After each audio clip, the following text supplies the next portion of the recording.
بسم اللہ الرحمن الرحیم۔ السلام علیکم۔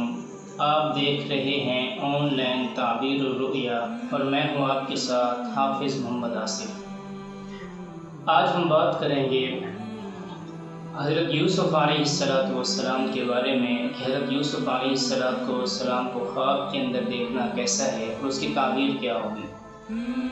اہل تعبیر بیان کرنے والوں نے لکھا ہے کہ حضرت یوسف علیہ السلام کو خواب کے اندر دیکھنا، اس کی تعبیر یہ ہوگی کہ اپنوں سے دکھ اور رنج پہنچے گا، یعنی اپنے رشتہ دار، اپنے بہن بھائی اور اپنے گھر والے ہی اس کو دکھ دیں گے اور درد پہنچے گا، اور اس کو قید کے اندر بھی ڈالا جائے گا۔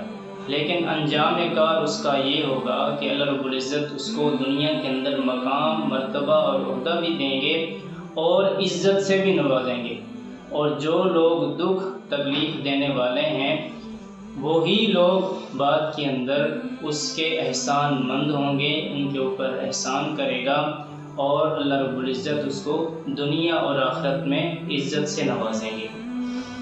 اگر آپ نے کوئی خواب دیکھا ہے اور اس کی تعبیر جاننا چاہتے ہیں تو دیے گئے نمبر پر رابطہ کریں یا اپنا خواب کمنٹ کریں، ہم آپ کو آپ کے خواب کی تعبیر بتلائیں گے۔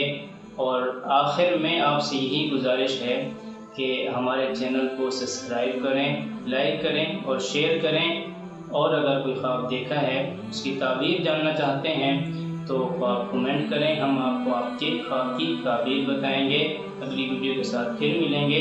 اللہ حافظ۔